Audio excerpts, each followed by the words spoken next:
नमस्कार, मैं हूं श्रवण सिंह भाटी और आप देख रहे हैं लाइव अपनी खबर। भारत और चीन के सैनिकों के आमने सामने के बाद सीमा पर तनातनी बढ़ती जा रही है। भारत चीन सीमा पर दोनों देशों की ओर से सैनिकों की संख्या बढ़ा दी गई है। यह जानकारी मंगलवार को उच्च पदस्थ सूत्रों के हवाले से मिली है। दरअसल पूर्वी लद्दाख में वास्तविक नियंत्रण रेखा LOC पर भारतीय सेना द्वारा अपनी ताकत मजबूत करने के लिए सड़क बनाए जाने के कारण ही चीन बौखलाया हुआ है। चीन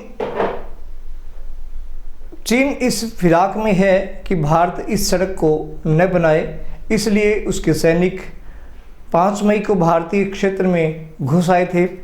तब भारतीय सेना ने उन्हें अपने आगे बढ़ने से रोक दिया था। इस दौरान हाथापाई भी हुई। अपनी इसी साजिश के चलते चीन के हेलीकॉप्टर भारतीय क्षेत्र में घुस आए थे। चीन की इन हरकतों के बाद भारतीय सेना ने अपने सैनिकों की संख्या बढ़ा दी है। कोरोना महामारी के प्रकोप के बाद चीन से आई एक खबर राहत प्रदान करती है। चीनी वैज्ञानिकों का दावा है कि उन्होंने एक ऐसी दवा विकसित की है जिससे कोरोना के फैलाव को रोका जा सकता है। यदि वैज्ञानिकों का यह दावा सही साबित होता है तो वैक्सीन के इंतजार में बैठी दुनिया को महामारी से मुक्ति मिल सकती है। चीन की प्रतिष्ठित पेकिंग यूनिवर्सिटी के वैज्ञानिकों की टीम ने यह दवा परीक्षण कर रही है। इससे न केवल संक्रमित मरीजों को जल्द ठीक किया जा सकता है, बल्कि यह छोटी अवधि के लिए भी कोरोना के खिलाफ प्रतिरक्षा की तैयार करती है। Beijing advance centre for information के निदेशक सुनेश्री ने यह दावा प्रस्तुत किया है। सुपर साइक्लोन यानी एम्फॉन उड़ीसा के तटीय क्षेत्रों की ओर बढ़ चुका है और इसकी रफ्तार 250 किलोमीटर प्रति घंटे की रफ्तार से चल रही है, लेकिन फिर भी इससे पश्चिम बंगाल की और उड़ीसा के तटीय इलाकों में भारी तबाही की आशंका है। इस तूफान के बुधवार दोपहर बाद का शाम तक तट के टकराने की संभावना है। बंगाल और उड़ीसा के कई इलाकों में अभी से बारिश शुरू हो गई है। उधर सरकार ने तूफान को देखते हुए हाई अलर्ट घोषित कर दिया है। अधिकारियों ने बताया कि तूफान के पहले पश्चिम बंगाल और उड़ीसा में जोखिम वाले इलाकों में लोगों को सुरक्षित स्थानों पर पहुंचाया गया है। राज्य सरकार हाई अलर्ट पे है क्योंकि चक्रवात के कारण इसकी रफ्तार जो है वो बढ़ रही है। भारत मौसम विभाग के बुलेटिन में कहा गया है कि चक्रवात उड़ीसा के तटीय क्षेत्र से लगभग 520 किलोमीटर अंदर अभी है और वो 670 किलोमीटर दक्षिण पूर्व की ओर बढ़ रहा है। यह 14 किलोमीटर प्रति घंटे की रफ्तार से उत्तरी और पश्चिमी दिशा की ओर बढ़ रहा है। यहीं पर बस पॉलिटिक्स शुरू हो गई है। उत्तर प्रदेश के मुख्यमंत्री योगी आदित्यनाथ ने प्रियंका गांधी के प्रस्ताव को मंजूरी देते हुए 1000 बसों का इंतजाम करने को कहा है। साथ ही उन्होंने यह भी कहा है कि वे बसों के नंबर्स के साथ साथ उनके चालक और परिचालकों की जानकारी भी मुहैया कराए। कुछ ही देर में कांग्रेस की ओर से जवाब भी आ गया। इसमें बताया गया कि बसों के नंबर मेल में अटैच किए गए हैं।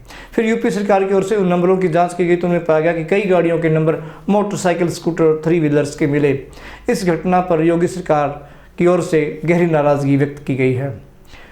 माननीय रेल मंत्री पीयूष गोयल ने मंगलवार देर रात शाम ट्वीट कर बताया कि आगामी 1 जून से देश भर में 200 स्पेशल ट्रेन चलाई जाएंगी। इनका ऑपरेशन टाइम टेबल के हिसाब से होगा। बताया जाता है कि इन ट्रेनों में वेटिंग लिस्ट भी टिकट भी ले सकते हैं, लेकिन तत्काल और प्रीमियम तत्काल टिकट जैसी है वो सुविधा अभी नहीं प्रदान की गई है। बुकिंग किस दिन से शुरू होगी इसकी घोषणा बहुत शीघ्र कर दी जाएगी। एक्सप्रेस ट्रेनें भी चलेंगी।